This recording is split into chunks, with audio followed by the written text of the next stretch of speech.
We're going to talk about Newcastle now. We're storming up the league. We're having a great season now. Unbelievable. Did you say Alexander Isak was like Thierry Henry a couple of weeks ago? You said? You know what? I said that. I was laughed at, and don't get me wrong, rightly so, because all I meant was he has similarities to his game, and it's funny because I've seen a few other people saying that after me, and I thought, well, you know, that's my thing. But one of the things that was said about Isak was that he wouldn't get into the Arsenal team, and he wouldn't get into the Liverpool team by a man sat at this table right now, Marvin. He would not get in. I want to tell you right now. Are you serious?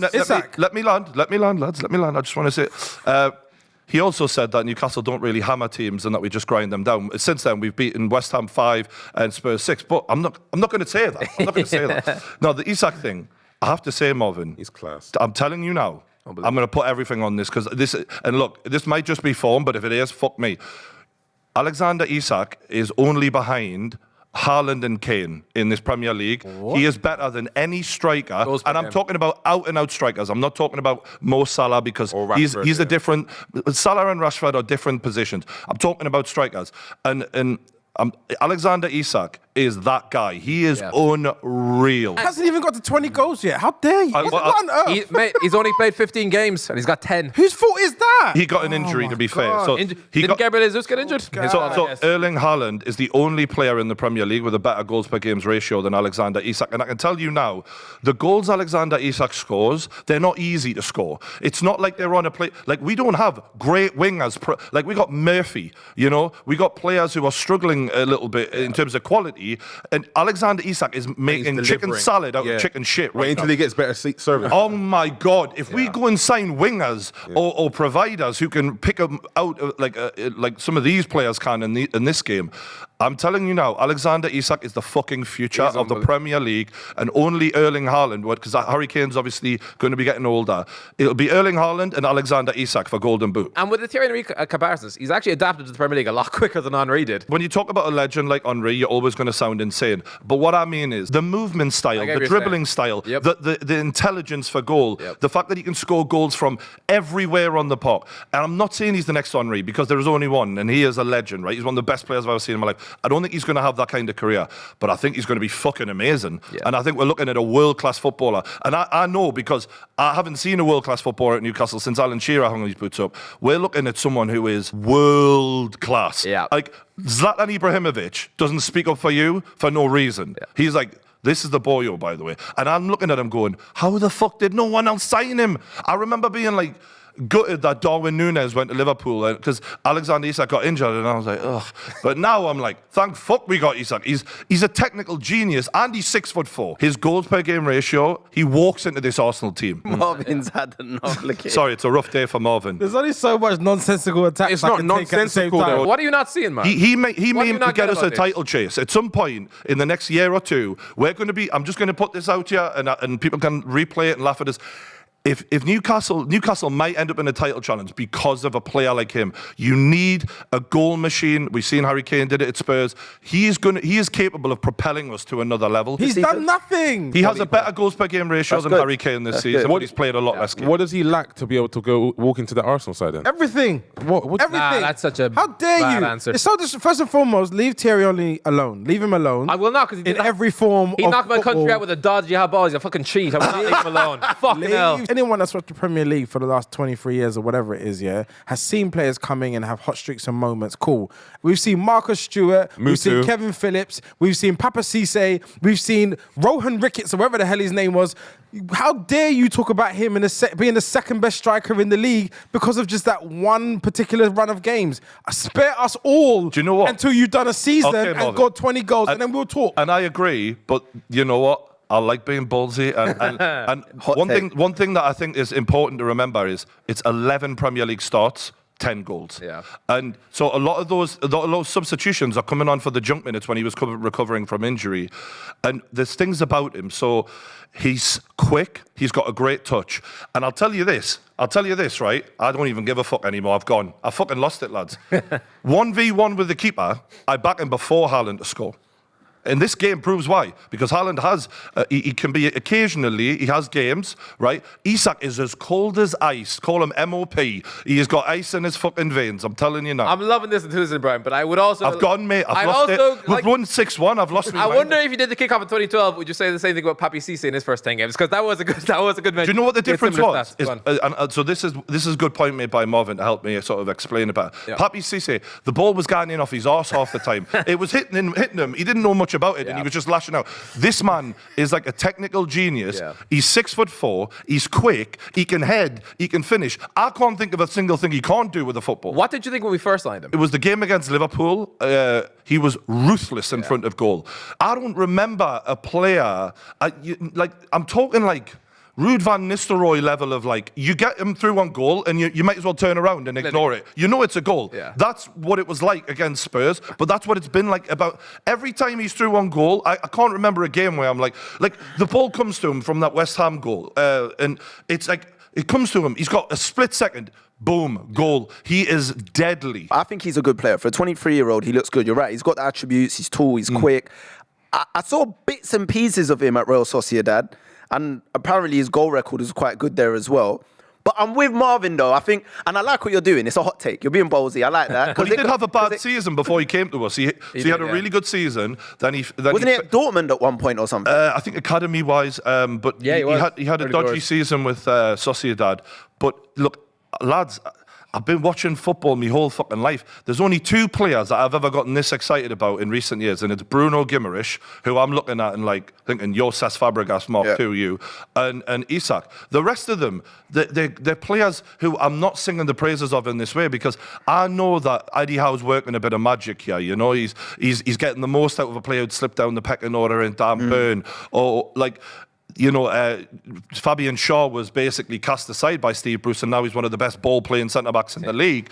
And there's things that he's making the most out of. But Isak, I'm telling you now, he is a classic example of a player. If he was at Arsenal or Man United, the world would be... I feel like we're at college, yeah, and then the guy has lost his virginity, and he's come back. He's come back into college, and he's now doing seminars on how to get girls. Bruv, I beg you, please. I'm not. I beg you, please, win something first. Get a top 20 goal scorer, something first. Do something that's a bit more than this before you start using Arsenal legends in any form of context and talking about 23-year-olds who have 10 goals as if they're like generational talents. I beg you, for all of us. It's a game changer. I reminds you when Man City got Aguero. That was a game changer. He was a generational talent. Newcastle get Champions League football. We have quite a small squad.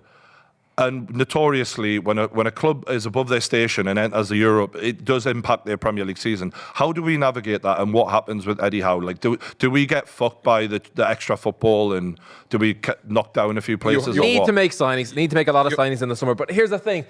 I look at that game against Tottenham, and I don't really want to drop anyone from the team. Maybe Dan Burn at left back, but like, look at that midfield. Like Willock, Longstaff, Joe Linton. They're playing out of their skin. Longstaff in the Champions League, though.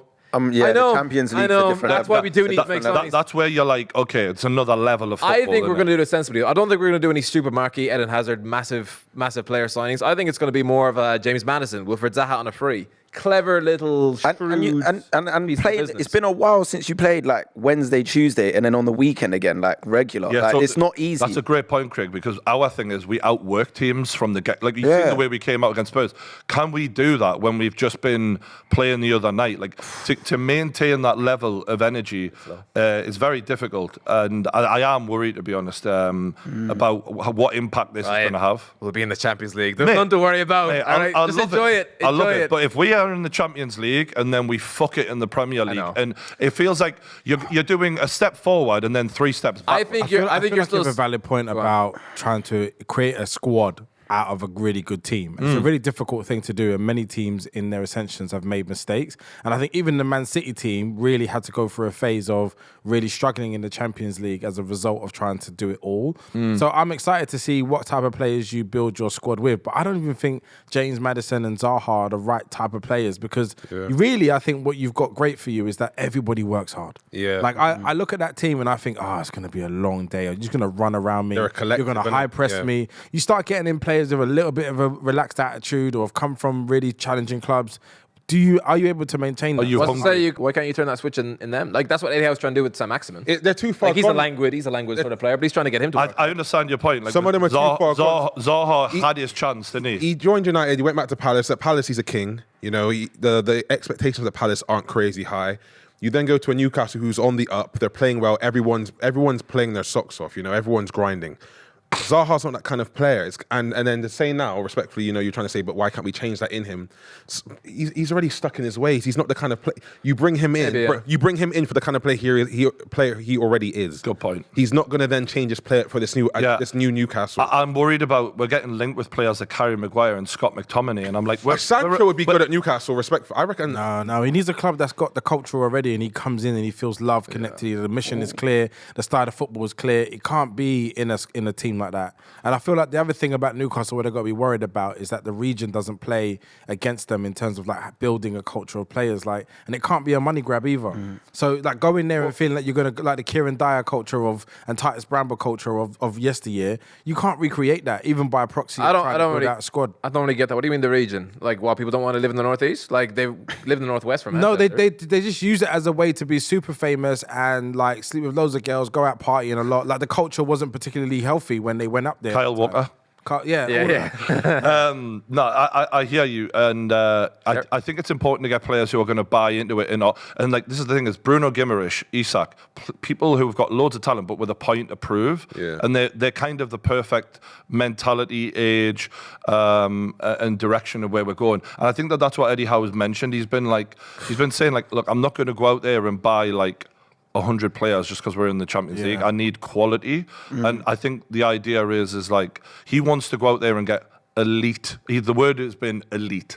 So like players who are going to walk into the first team. There's no point in buying players unless they're super young for the bench. He wants to put elite players in the middle of the park and then put the players like a Longstaff, like a Dan Burn on the bench. I can see them signing Ward-Prowse. I think that's a really good sign. If Southampton go down, signing him for me is the type of player that I think will add value and bring something new to the team. So I'll be excited about what it is that they do, but it's not clear cut though. I think Kieran Tierney is one. I think he's pretty much. I worry about his injury record. Yeah, me too. But he's a proper left back, and Burn is not. So do you know what though? Like Burns actually had a really good season, bless him, hasn't he? He's had a great season, but come on, look at him. Look at him. He's not a fucking fullback. How long has Trippier got left? Bro, he put Anthony in his back pocket. 31, but he's.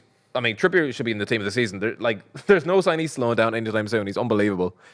Yeah, Man United should have signed him. The thing about Trippier, when we signed him and people said that, like he got hammered by Simon Jordan, or you're going for the money. Yeah. And I remember meeting Trippier, and I thought, you're the definition of a professional footballer. You're not a big time Charlie. Yep. You've got the perfect mentality. He's going to make a good coach one day. I'll put money on that. Wouldn't be surprised. He gives me Milner vibes. Oh, %. He's just like a Rolls Royce. Not in a rude kind of way. No, but he's like, the ultimate pro. Yeah, he just. Yeah, I didn't want him at United. Why don't you think he's respected then? Like I think he's a great professional. He's been really reliable for a very long time. He's played at the high level. Scored one of the greatest goals England have had. I feel like there's something where he's not really respected or appreciated for the type of player he is. I think he's brilliant. No, he is. Who, Trippier? I think he had this little bad patch at Spurs at the end, and it stuck with people. He went to Atletico, and Diego Simeone got a hold of him and made the absolute machine out of him. Also, no one saw him, so I think people don't actually know if people he was don't realize. No, this man won a title against Real Madrid and Barcelona, and was Diego Simeone was begging him not to leave.